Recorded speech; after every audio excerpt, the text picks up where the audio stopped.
Welcome to qiphyedu. Today we're looking at externalities, which is the third chapter in the AS Economics syllabus. Alright, let's start. First, let's start off with the definition of externalities, which is the third-party effect arising from production or consumption of a good, and it is received outside the market, which means that externalities would be the effect that is going to affect people who did not purchase or did not produce a good.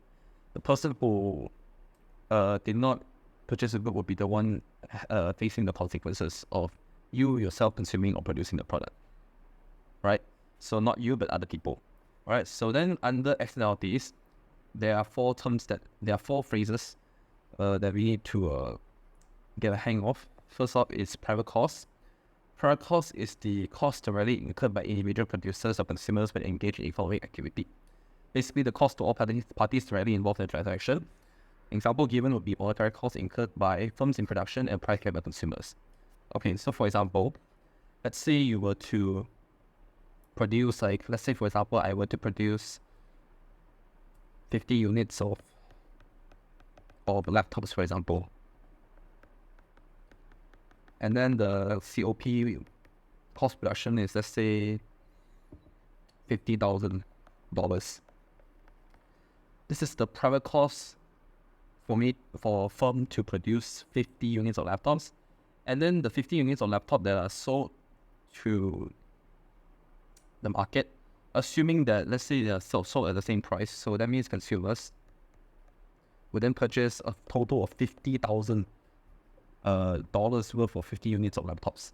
So this would be the private, but then the private cost would be the cost that is incurred by the firms. But then, so when we talk about costs, we mostly look at the production. So the production itself, what would be the cost incurred to you and also to other people? That would be under private costs, which is basically incurred by producers. All right. And then now let's take a look at private benefits. Private benefits is basically the benefits directly gained by an individual economic unit involved in the transaction, or satisfaction gained by consumers and revenue earned by firms. So let's say so the private benefits be when I were to, I'm able to sell out the 50 units of laptops. So the revenue I gain would be the $50,000 that I earn from selling the laptops. Of course, we don't calculate net profits and all those, but when it comes to revenue, it's 50,000. So then the satisfaction would be the money that I spent into buying laptops, and then I'm satisfied with my purchase. I'm satisfied with if let's say we were to calculate the total consumers buying 50 units of laptops, that would be the satisfaction gain from actually using the 50 units of laptops. That would be the satisfaction. That would be under private benefits. All right. So this would be mostly under when it comes to satisfaction, we normally will push it more towards consumers. All right. And then now let's move on to external costs and external benefits. External costs would be the costs experienced by the third party, which is cost production borne by people other than the producer. So let's say, for example, I were to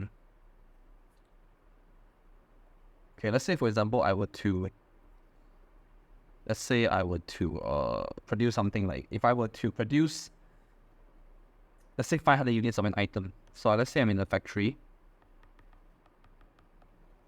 It doesn't matter if it's a merit good or demerit good, or public or private good. Now, the fact that I need to produce these products, and then they will result in carbon emissions. And then once the smoke actually spread out to, let's say, this area, and then you see there's human 1 or human 2. All right, there's human 1 and human 2.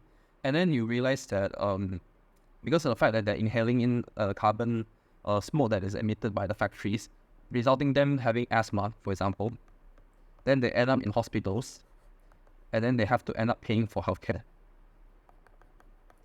So this would be the external cost borne by external cost or the cost borne by other people, which is when you produce the products, and then you end up, let's say, inhaling the smoke, and then you end up having, let's say, certain respiratory disease, which is, for example, this one, and then you end up in the hospital and you pay for healthcare. Then this would be the cost borne by third parties, and this would fall under, this one we'll see later, but I'm just going to say directly, it's private costs plus external costs equals to social costs. So you yourself, you are paying for producing this specific product. At the same time, what are other people suffering, or what are the other people paying because of the fact that you're producing this particular amount of goods? So that combined in total, you get social costs. All right. And then let's take a look at external benefits. External benefits basically the benefits gained by third party other than the primary participants. So let's say, for example, you purchase, let's say you purchase let's say you purchase coffee from Starbucks, for example. So assuming that you're purchasing coffee from Starbucks, for example, I don't know how to write the logo, but that's kind of S.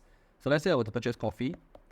I purchase it at the price of, let's say, 15 ringgit Malaysia.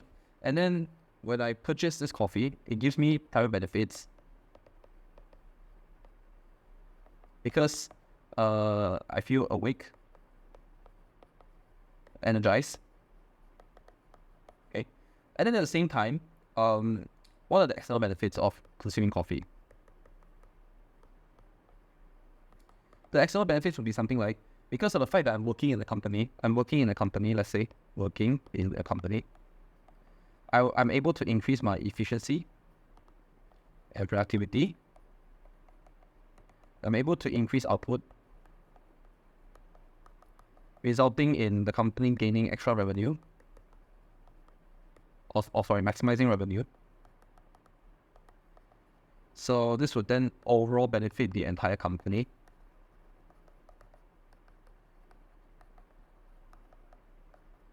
This would be the external benefits. And when you combine private benefits and your external benefits, you get social benefits.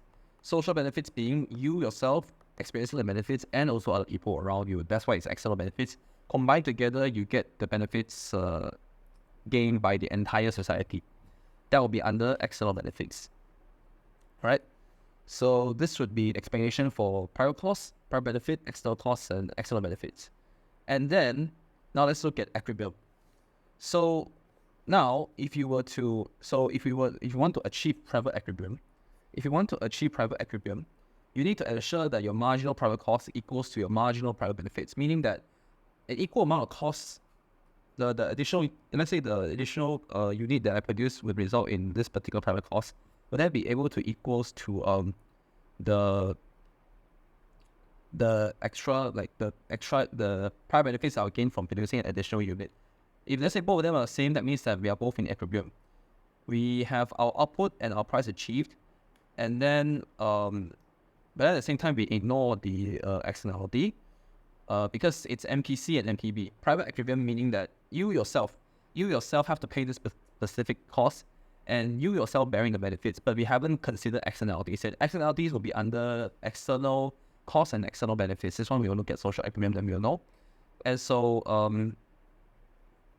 because of this is a socially inefficient output where there's inefficient resource allocation. Because now we are just doing this based off of the private costs and the private benefits, which basically means that that we are just taking into account our own benefits that we receive, and also the cost that's borne by the factory, but not other people, right? So depending on whether it's a negative or positive externality, which we'll see later, whether or not we need to increase production or decrease production or increase consumption and vice versa, right? So this will be under private equilibrium. And then social equilibrium would be, okay, like if you can see here, marginal social cost would equals to what I mentioned just now, marginal private cost plus marginal external cost. And then marginal social benefit equals to marginal private benefits plus marginal external benefits. Of course, our optimal point would be when marginal social cost equals to marginal social benefit. So we have a socially efficient output and socially efficient resource allocation. All right. And then now let's look at the 4 types of externalities. Okay, the 4 types of externalities would be, let's take a look at the first one. This would be positive consumption externality, where our marginal social benefit equals to and it's more than our marginal private benefits. Okay, so if you take a look at this graph here, now, first of all, we need to first understand a few things about this. Okay, first of all, this would be our quantity, this would be our price. All right, so first of all, this is a supply-demand curve, supply-demand graph. Of course, if you study the AS syllabus, you'll be quite familiar with this one. Now, we need to assume, or not assume, but we need to now ensure that we know that, first of all, the demand curve is basically the private benefits. Why is this the case? This is because, I want the reason why there's a demand is because people know that if let's say I'm like the one purchasing the item, I will want to have benefits for myself actually using the product. So that will be the private benefits, because I'm the one that is experiencing the benefits. And then the supply would be private costs. How much do I need to pay how much would it incur to me if I were to produce X amount of cakes? That will be under private costs. All right. And then if it's social benefits and social costs, this would then depend on whether or not we factor in our externalities. So if we were to factor in externalities, let's say now we're looking at positive consumption externality. Just now I already mentioned that demand would be the private benefits, so that will fall under MPB. And then for supply, that will fall under MPC, which is here. Or MTC, sorry, MTC. And then, but then we want to ensure that we are able to produce a socially efficient output. So this would be also equals to MSC. Assuming that now we already, like for supply, we've already managed to ensure that we are already making MPC equals to MSC. You realize that for demand, this is our MPB. All right, which is basically just a factor in our private benefits. Okay, so think about this. If let's say my marginal social benefit is higher than my marginal private benefits, so that means that the MSB is here. But then my demand curve is here. What does this tell you? This tells you that the amount of people actually using the product is not many. Okay. You realize that if you were to calculate, you realize that the MSB is actually at this point. So that means that you could technically increase consumption, but then now people are actually consuming it at point A, or I would just put QP. And then if I were to calculate, if I were to increase my consumption, the demand curve would then have to shift to right to QS, for example, something like this. So how do we calculate the marginal external benefit? So we need to take the exact same quantity, and then same quantity as in, let's say, So let's say you can see here, this is MSB at quantity QS, and then this one would be point C, which is at QS as well. This would be our MPB. So the difference between our MSB and the difference between our MPB would be MEB, which is our marginal external benefit, something like this. Okay, you can't see, it's blue colored. This entire thing would be our MEB. Alright, so this is our marginal external benefit. So this one, if you were to take MPB plus MEB, we get MSB. So then now this means that we lie at point B. Alright, so in order to ensure that we have a socially efficient output, that means that we have to increase our consumption to point B. So like what I mentioned here in this summary, which is my positive consumption externality, in order to increase consumption, you need to directly provide the goods. So directly provide the goods will result in an increase in demand for the goods. Now, most of the time when there's a decrease in, when there's a socially inefficient output, that means that there's low demand for the good. And the reason for that is because, first of all, the good itself could be a very good. Like in the AS syllabus, a few examples of very goods would be healthcare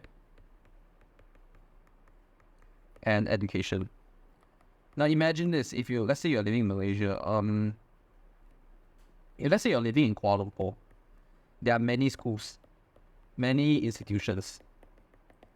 And then naturally, because of the fact that you know that there are many institutions in Kuala Lumpur, you will then also begin to realize the importance of education. The fact that there are many schools and the fact that people are already telling you that education is important and your family saying that education is important, meaning that you will then go to school, resulting in an increase in demand for education.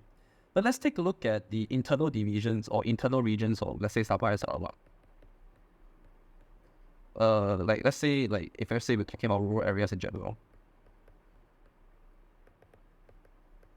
So let's say in Malaysia, rural areas in Malaysia, do we have many institutions? We will have less institutions. Sometimes even zero in some areas. Then some people will have to go from this place to this place. For example, in Peninsular Malaysia, there are many rural areas where it's very difficult to access education. So naturally, people would think of working instead of actually studying. So the awareness of education there would be very, very low. So when it's very low, people do not know the benefits of education. This means that the demand for education will be low, and then people will end up actually not going to study. And then when they grow up, well, let's say they're in their 30s or like their 40s, then they would actually have a lower salary compared to people who are much more educated when it comes to doing the same. Let's say if you're a farmer, let's say you're a farmer who is not educated that well compared to a farmer who was graduated, let's say university, in let's say like a degree in, let's say, agriculture or something. So let's say you manage to, and then if you manage to actually graduate with a degree in something related to agriculture, and then you were to set up the same farm, you actually would be able to produce an output that is more efficient than traditional farmers with lesser education backgrounds. So that's why education is important. And so in order to actually improve this, the government would then have to build schools, or at least plan to build schools. You need to have contractors and all those to build schools, of course.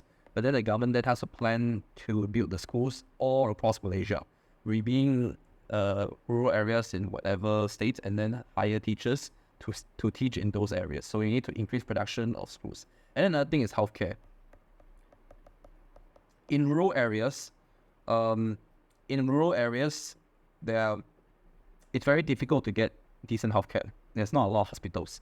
There are not a lot of hospitals, so the government would then have to provide those hospitals in order to increase healthcare. And so people who actually already know about healthcare in those areas, they will end up actually having to go to larger cities. Let's take Sarawak, for example. Let's say you live in like a very rural area, like let's say, I'm not exactly sure where, but then let's say the closest town to you, the closest city to you is Miri. Then you have to go to Miri to get healthcare. Then that means that that will be your but by the fact that you're consuming healthcare, that will give you your private benefits. But what about, you already know for a fact that healthcare's MSB is actually higher than your MPB. Actually no, like when the healthcare there is positive consumption externality, when the fact that the MSB is higher than your MPB, this means that the people who are actually going to Miri, they would be able to consume this marginal private benefit.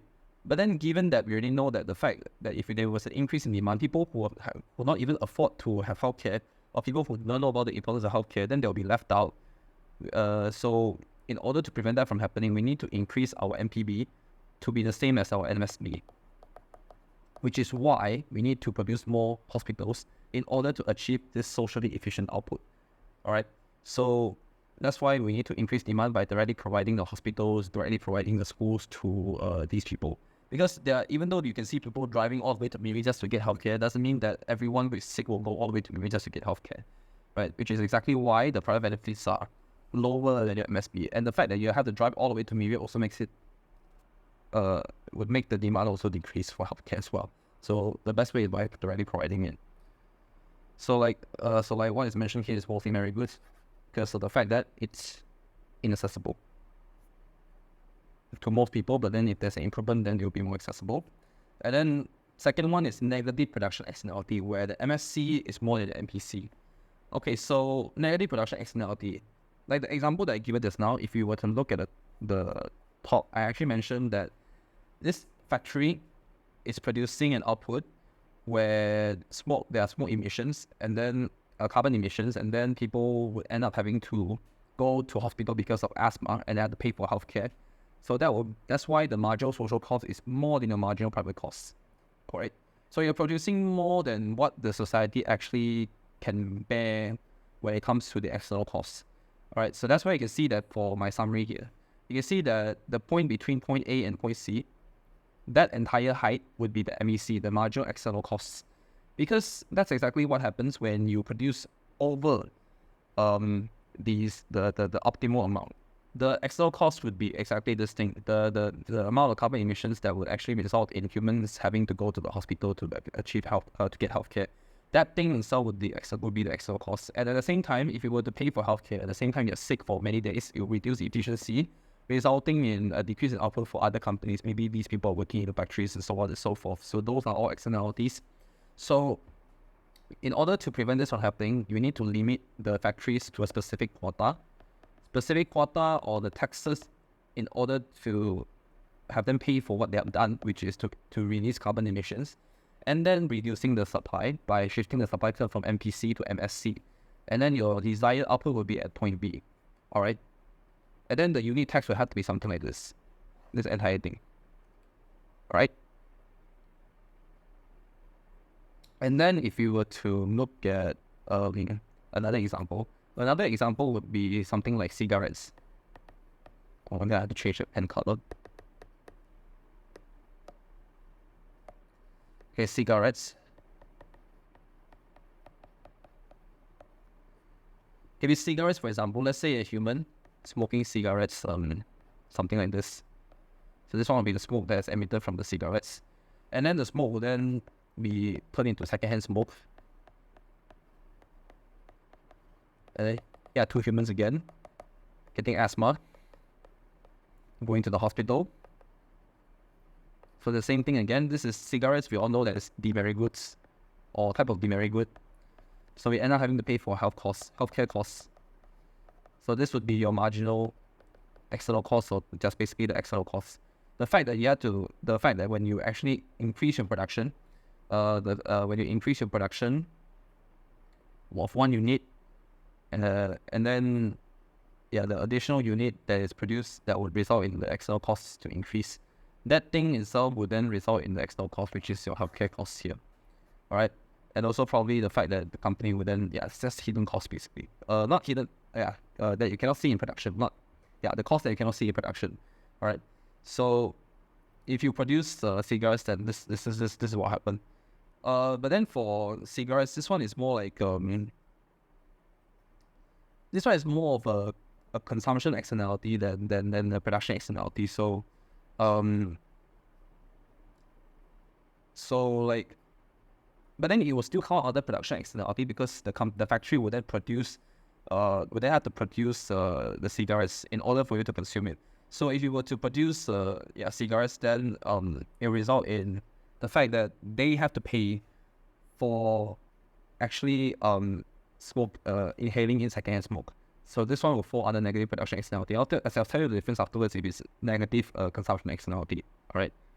And then so in order to reduce supply, reduce production, then you have to decrease quantity to OQS. So that means that you have to increase the indirect tax equals to MEC, something like this, right? So then you then have to shift the supply curve to the left, and then this would then result in a decrease in supply of these demerit goods. Okay, last one, actually not last one, sorry. The third one is positive production externality, which means that your marginal social cost is less than your marginal private cost. So your OQP is less than your OQS. So our actual production is at point A. Desired one is at point B. This one is also merit goods. This one is like there's lack of production of schools. So like what I mentioned just now, government needs to build more schools.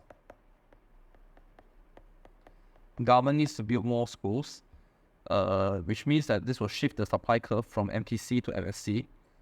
Now, we need to increase, because you can see that the MSC is lower than our MPC. Since our MSC is less than our MPC, we need to ensure that our MSC equals to our MPC, so we have to increase our supply. So since that there's actually little schools, we need to build more schools. So in order to do so, we need to shift the supply curve to the right. assuming that you can already see that for this one, you can see that for production, we are already assuming that MPB equals to MSB, which means that the marginal social benefit and our marginal private benefits are already in equilibrium. But then if it's like, let's say if it's consumption, then we need to assume that the costs, the private costs and the social costs are constant. And then for production, our private benefit and social benefits have to be constant. All right. So here, if you can see here, the difference would be our marginal social costs and our private costs. To ensure that both of them are already in equilibrium. So this means that, people are already aware of the benefits of consuming merit goods. But then the fact that there's a lack of production, meaning that we have lack of goods that are available in the market. So yes, in order to ensure socially efficient output, we need to shift the supply curve to the right? And by doing so, or to do so, you need to have a subsidy that's equals to this unit. So shift from point A to point B. So our desired output will be at OQS. All right. And then for the last one is negative consumption externality, which is when our marginal social benefit is less than our marginal private benefit. All right. So same thing, this is consumption. So we have to assume that marginal private costs and marginal social costs are already the same. Companies are already doing an optimal output. So you can see that the private benefits are higher than the social benefit.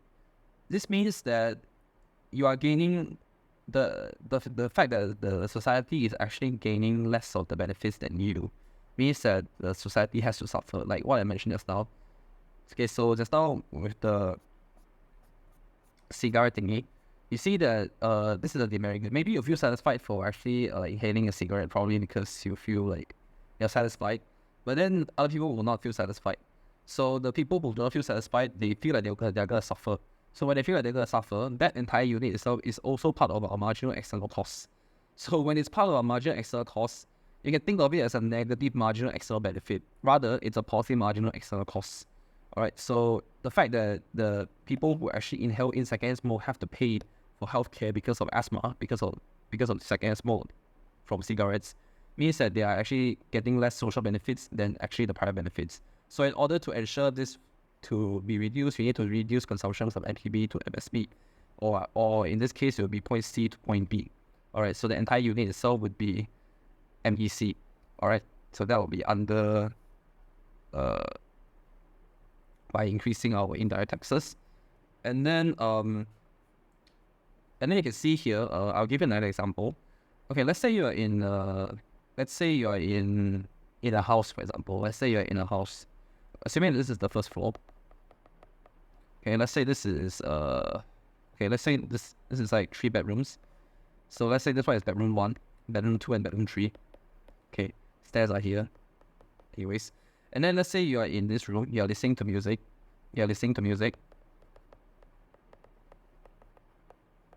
But let's say you're listening to music with the volume at maximum.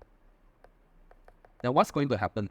If let's say your house is not soundproof, the sound would then transfer to bedroom 2 and bedroom 3. So let's say the people at bedroom 2 and bedroom 3 can hear loud music and it's not the kind of music that you like.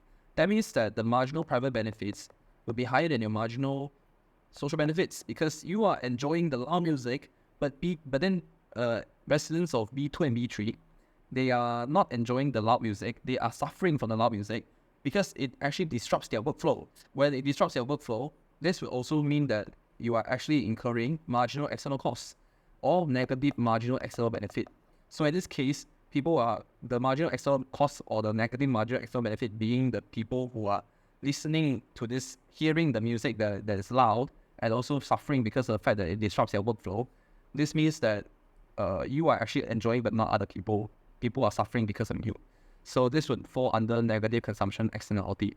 All right. So this would be an example. So there's too much or overconsumption. And so this would be a demerit good. So we have to reduce consumption. So how to reduce consumption? Reduce the volume. So when you reduce the volume and you put on earphones, then people will not suffer. All right.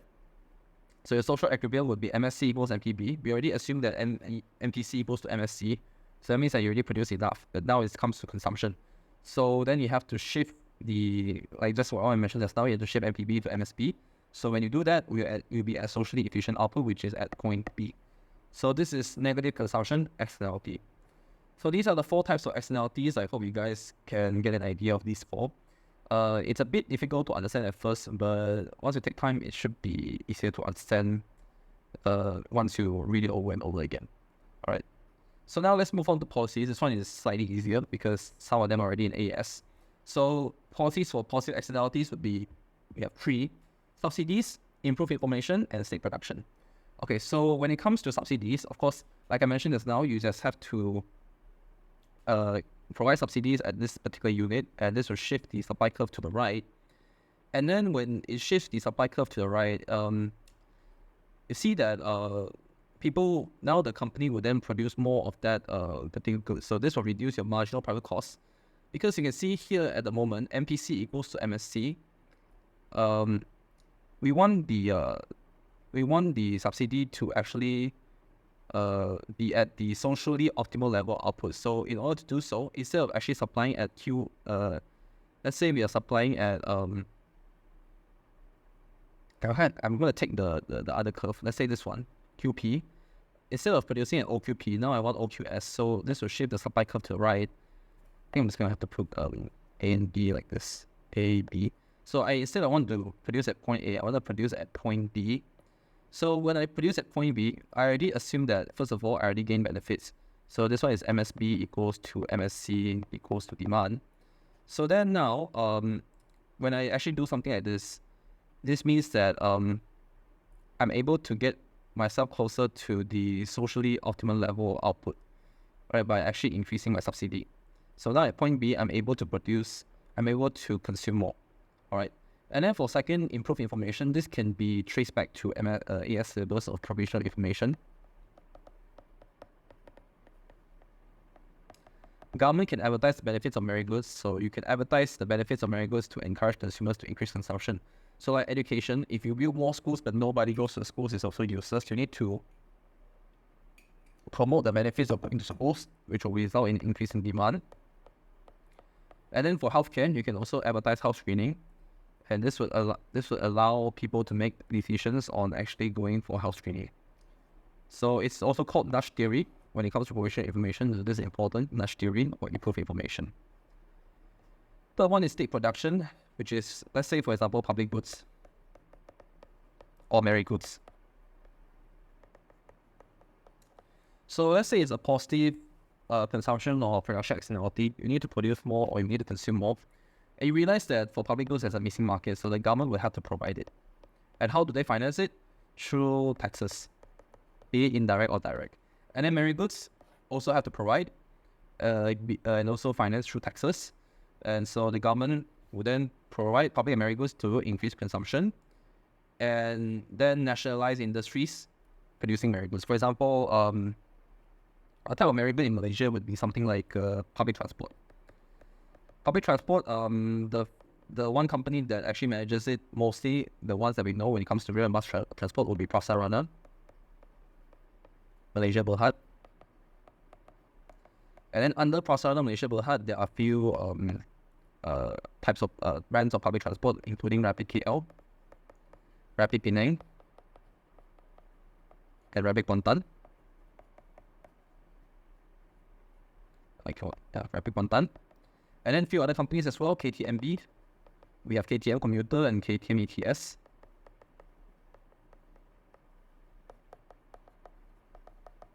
ETS or Intercity, if you are living in the eastern coast of Malaysia. And then so these companies, they are providing merit goods because, like for Prasarana, there's -50. So you are actually paying a maximum price of 50 ringgit per month for public transport. So it's considered merit good because, first of all, the government has to subsidize public transport, and when they subsidize, they allow citizens to actually get benefits by only paying 50 ringgit for unlimited public transport. And for KTM, that will be in the form of Commuter Link. Commuter Link, 20% discount for taking KTM Commuter, 40% KTM iCard for students to take ETS or intercity trains, right? So, so that's how direct provision of goods and services work. By actually giving discounts out to people, the demand will increase. But this is basically demand side. So if the government were to provide directly, you can also subsidize the production. So subsidize production, increasing supply of rail transport as well. it works both ways basically. All right, it could be either the fact that you increase consumption and also increase production. And then for negative externalities, that will be like marketable pollution permits. By giving businesses the right to emit a given quantity of waste. So this would be your marginal social cost equals to your marginal social benefits. I have to rename this, make it easier to understand. It will be MSC equals to MSP. Okay, and then so you need to give permits. So let's say if the companies, they don't have permits, then they won't be able to pollute the environment, reducing pollution. All right, so making it harder for companies to release these pollutants to the environment, this will actually help to reduce pollution issues. And then second is indirect taxation. So making the polluter pay involves internalizing the externality. So by reducing supply, so this demand supply curve, reducing supply curve to the left because of the fact that there is an increase in taxes. So instead of P1, we get P2, something like this. So reducing the supply because of taxes. And then property rights. So owners have the rights to decide how their assets may be used. So let's say the land, they are not allowed to pollute on this land, for example. So owner will have legal rights to use the property.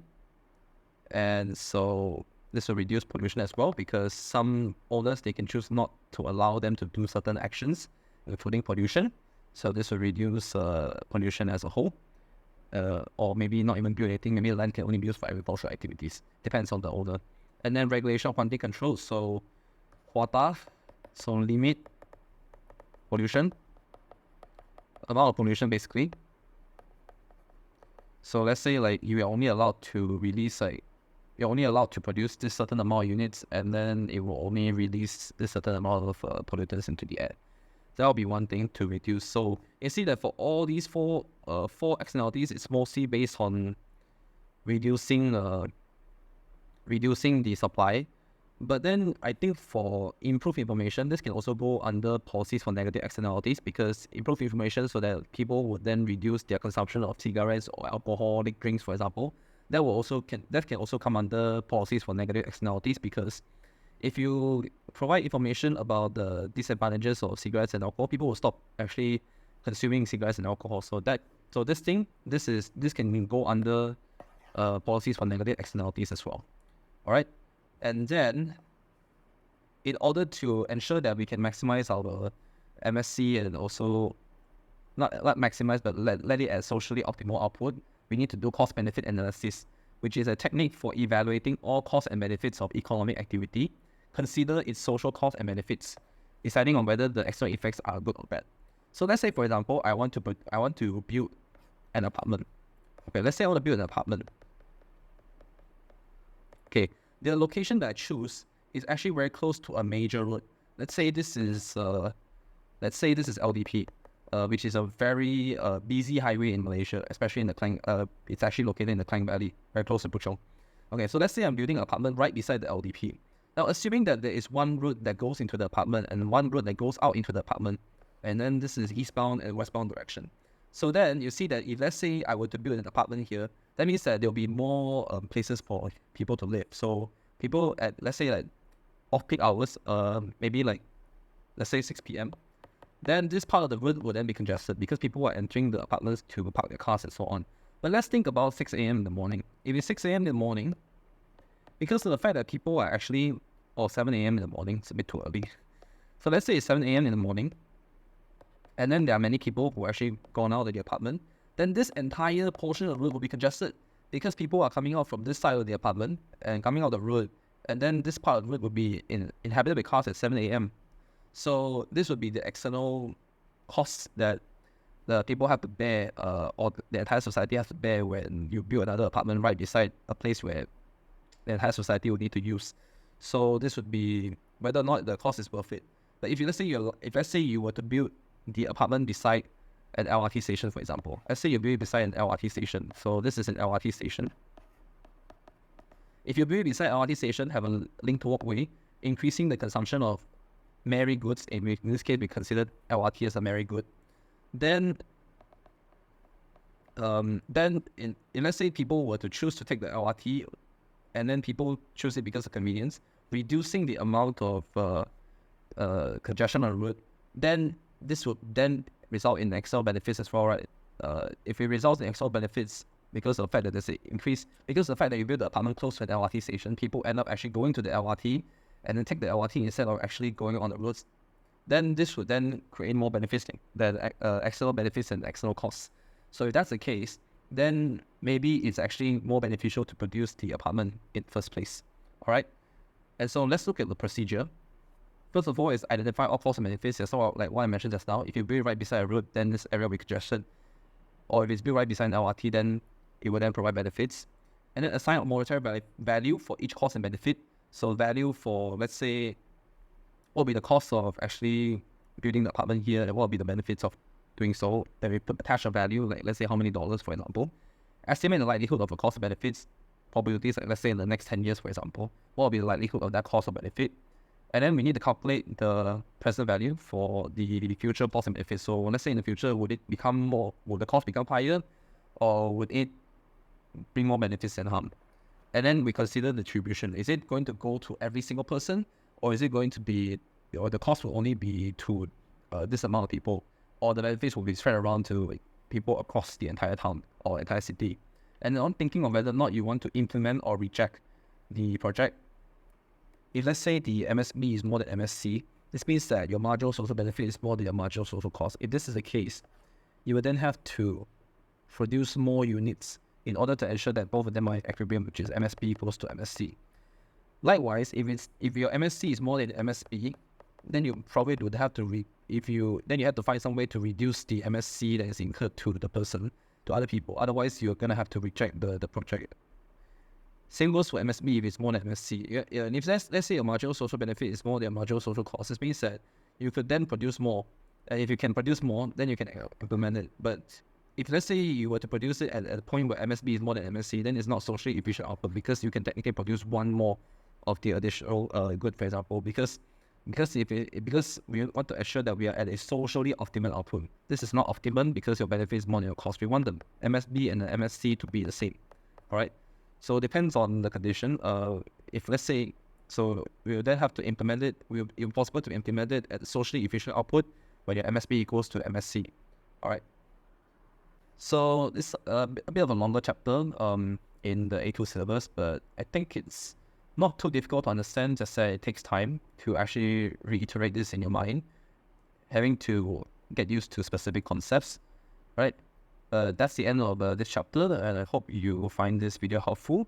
Do share this video out to other people who may need help with A2 economics, and stay tuned for videos like this. So I'll be discussing about the next chapter in the A2 syllabus in the next video.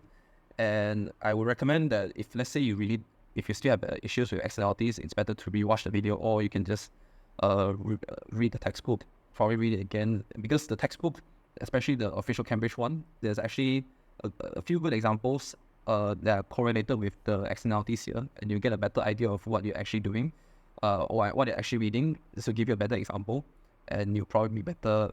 You'll be able to understand better of what the externalities actually represent in real life. And so, till then, this is qiphyedu. Goodbye.